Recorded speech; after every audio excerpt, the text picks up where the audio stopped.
Good morning, sunshine. Welcome to Rise and Shine. I hope you have your coffee or your cup. Grab a cuppa and join me. I am Nika Stewart. Welcome. Miguel hasn't seen me since the days of Periscope. Well, I haven't been on Periscope, but I've been on Facebook. So I'm streaming now live on several different Facebook pages, on YouTube, on Twitter/Periscope. So welcome, my friends. If we don't know each other, I am Nika Stewart. If we do know each other, I am Nika Stewart. I am here for Rise and Shine every Friday morning. So grab a cuppa and join me. Today's show is about resilience. We're going to talk about what happens, not if, but when something happens in your life and you need to move forward despite something happening. And things happen on a daily basis, don't they?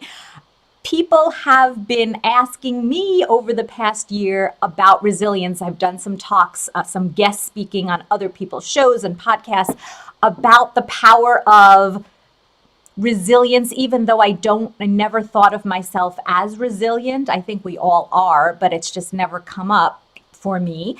And there are so many things that I have thought of over the past year that have really helped me, and I want to share them with you. And there are so many things, but I took some notes and I have a few to share with you, a few of my favorite things. There may be a part 2, 3, and 4. But so right now, grab your coffee. So it's time to rise. It's always time to shine. So let's do this.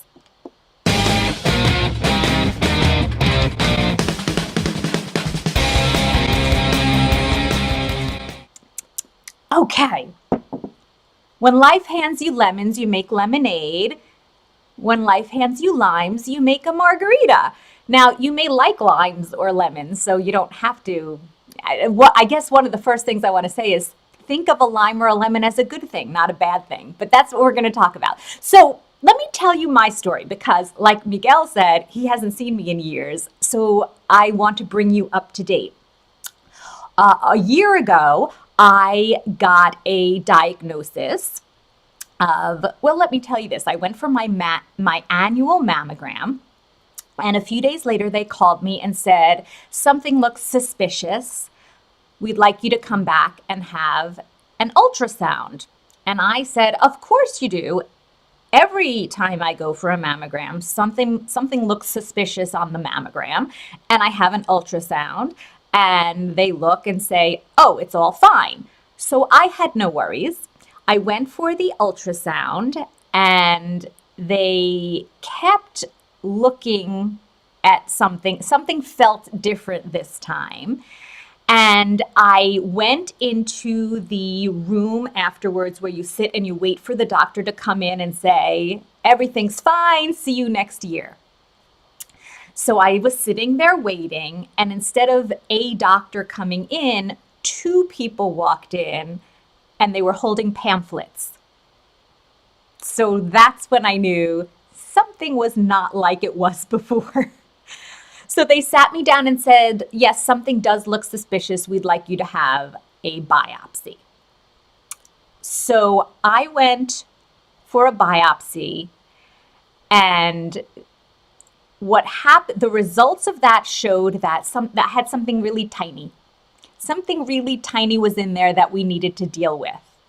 And from the results of that test, I don't know where to go. I don't know what to do. I've never had, what do I call an oncologist? I never had an oncologist. Do I have to look for a breast surgeon?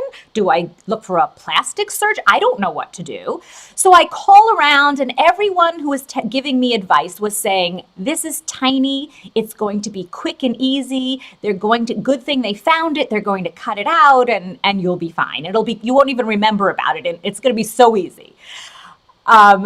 So I found a doctor who was recommended, a breast surgeon, a cancer breast surgeon, and she looked at the tests and said, there's something wrong with these tests. I don't think they did it right.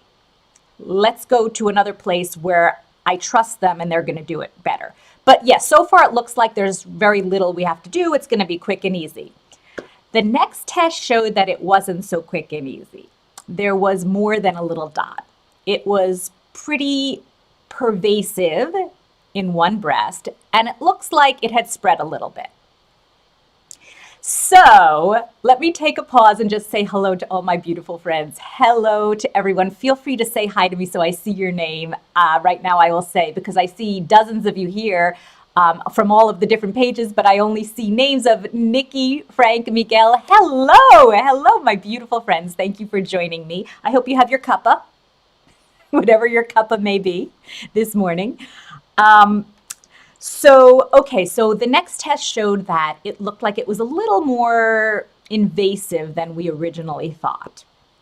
So we went for an MRI, additional testing, and that test showed that it was even more invasive and pervasive, and I don't even know all the words.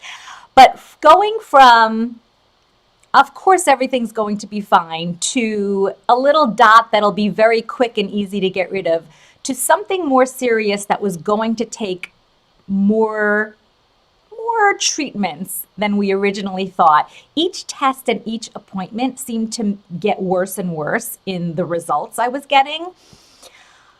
So what it turned out to be is called invasive lobular carcinoma that had spread to 17 lymph nodes that are here under my arm. And I had both breasts removed.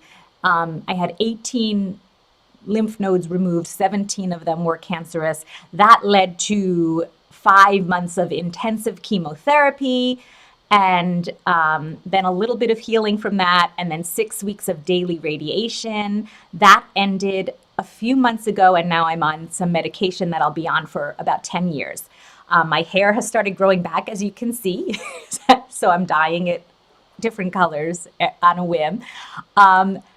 The point of me telling you this story is I got through all of this.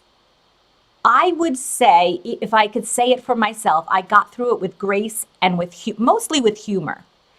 And so I want to share what I've taken from this past year, so that perhaps something that I learned, that I have gone through, it's becoming habits for me now, even in daily life, because sometimes something comes up in our daily life that could be, when you relate it to what I just told you, it's as simple as, ow, I stubbed my toe.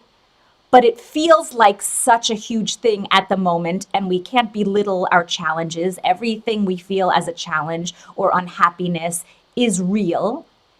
And if we can learn from something that could be devastating and overwhelming and destroy us, our spirit, and get through that, then we can get through anything. So I want to share with you several things. The first thing is, and thank you, Frank.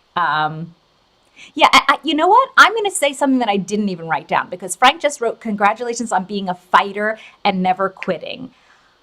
I need to speak to that. And I have to say that everyone who posts, who is going through something, a chronic illness, something that can be cured, but it's hard to get through the treatments, whatever people are going through, and they talk about fighting, I never felt like a fighter.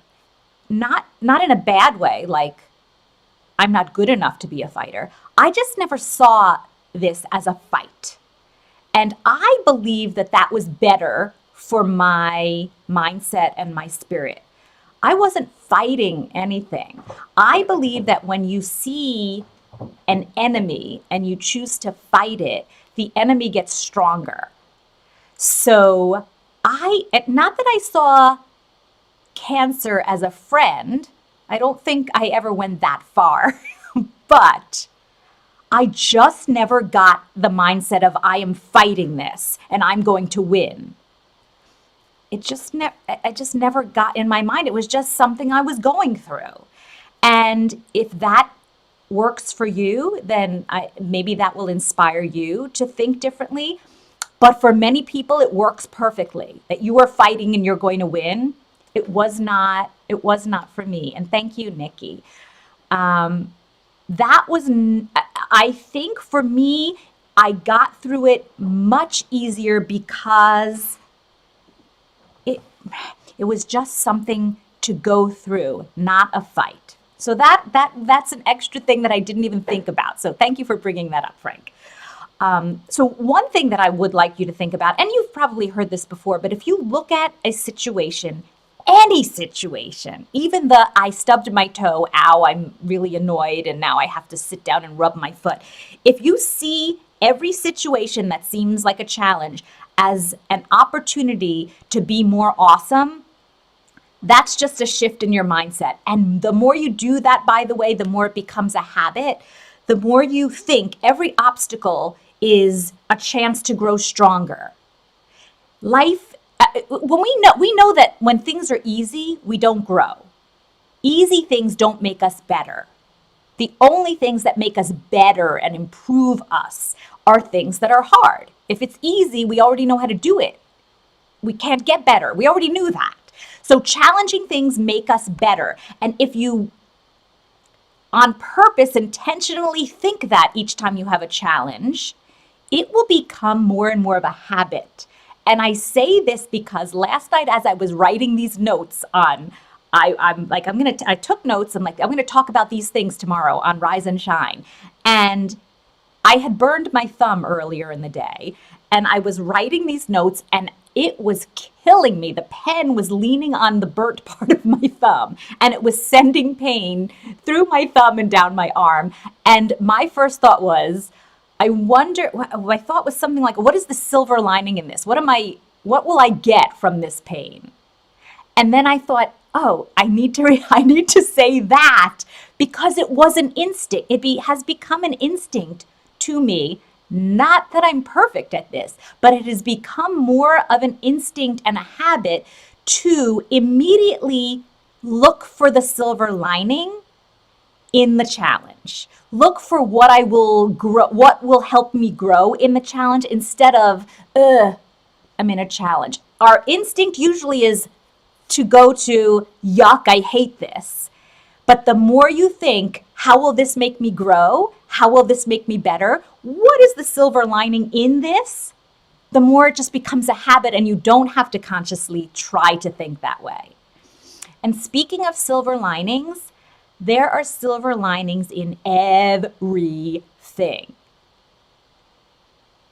I say that and I pause because I'm afraid that there are things out there I know that I have not gone through, and I cannot speak to them from personal experience. And how dare I say that there is a silver lining in something horrible and tragic? So I will say that there may be things that I just don't know, that I cannot, how dare I say that? But having been through something that many people, from what I've seen, look at it as a travesty and something tragic and something horrific and a part of their lives they don't want to remember, and they wish it didn't happen. I went through this past year seeing the silver linings. And there are silver linings. There were for me silver linings in everything, and I challenge you to look for them. What is the potential good? Not that, and I don't mean that it's good this happened, because it isn't good that this happened. But what good can come from it? Or what good can you look at that is happening from this? The other thing that I would say is probably the most important thing in my life that gets me through any challenge is humor. So I want you to find the funny. Find the funny in your obstacle, in your challenge. You can always find the funny. Often it is making fun of yourself, not in a disparaging way. Maybe it's not called making fun of yourself, making light of the situation.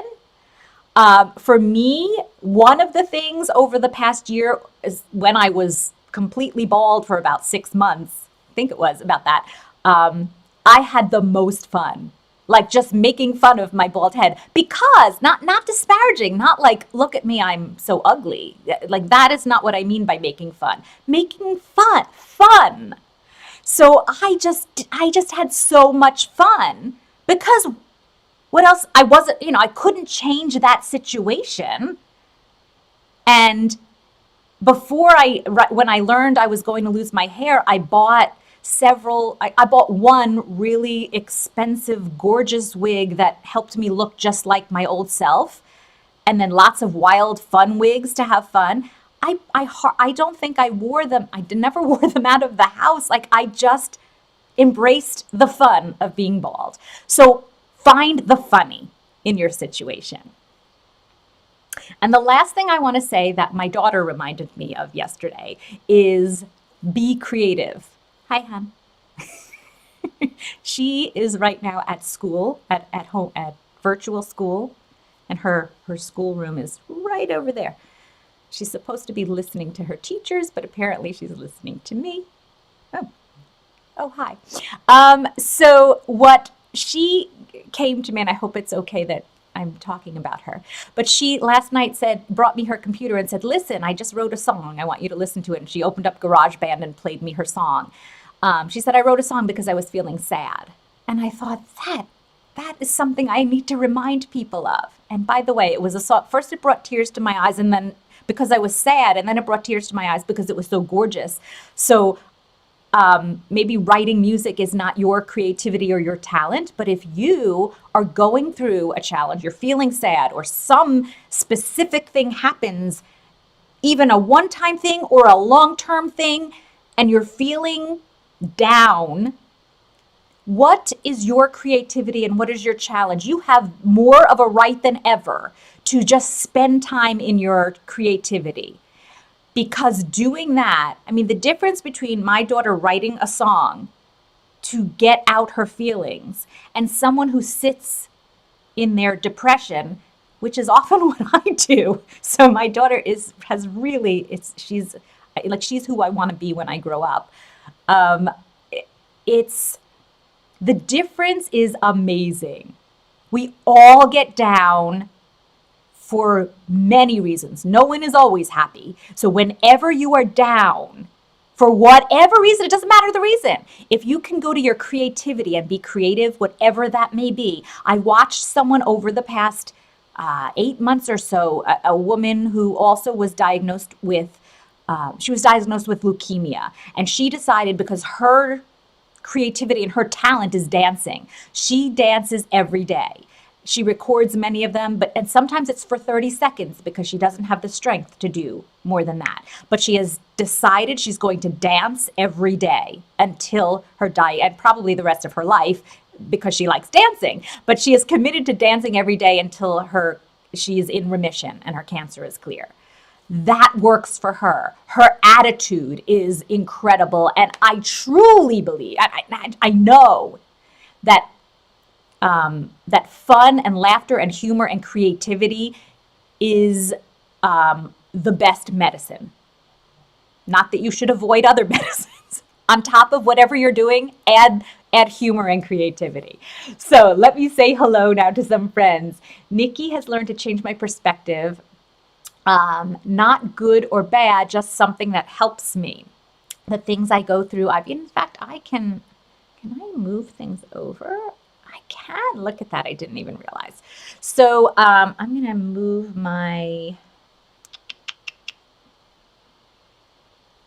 I can't see the whole thing here. So, but the things I go through, I've often been able to help someone else go through. Isn't that beautiful? I think that is sometimes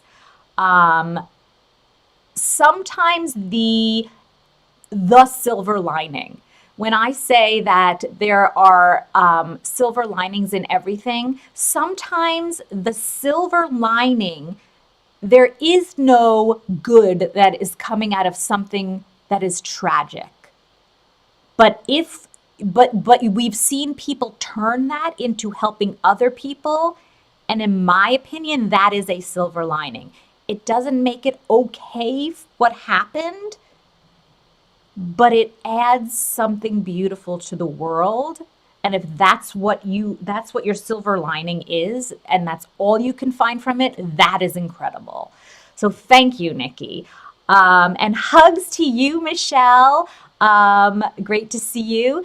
Let's see. Let me just see if they're missing anything. No. Okay, great. So let me remind you that the more you intentionally think about changing your mindset and adding humor and looking for the good or the silver lining or what good can come out of this, the more you do that intentionally, the more it becomes a habit and an instinct, and you don't have to be intentional as much because it naturally comes. And that's a beautiful place to be. I have often over the last month or two thought to myself, some of my daily business challenges feel really hard. And then I think to myself, how can I say that? I'm going through this other hard thing and getting through it. How dare I say to myself, how dare you think that marketing a program or going live and being vulnerable, how dare you think that that's hard? You have to go through chemotherapy and the feelings and the emotions. But it is what it is. So to remind myself of all these things is very helpful to me. And so I'm glad that it's becoming more and more of a habit for me to look on the bright side and see I think the biggest thing for me has been to see challenges and not run away from them. With something like cancer, you can't run away from it, which you are in it, and that's the biggest challenge. So with a business challenge, I could say, it's too hard, I don't want to do it. So I've learned from having gotten through something I couldn't run away from, that if I have these dreams, I should use that same energy and thought process and not run away from it and get through it as well. So those are things that I have learned that I hope something in there inspires you for any challenge, even if it sometimes feels like I just stubbed my toe. Big deal. But it is a big deal at the moment. So change your mindset, find the funny, laugh at yourself, laugh with friends and family, laugh with me. I'm here. And if you want more of me, you need to join the Shine Squad at mikastewart.com. It is the best club of female entrepreneurs growing businesses. I just show you how to do social better. You should join that club. Otherwise, until next week, when I will be back here Friday morning, grab your coffee, for Rise and Shine, don't forget to be you, because the world needs more of you, not who you think you should be, because the world already has that. The world needs more of you. So get out there and shine. I'll see you next week.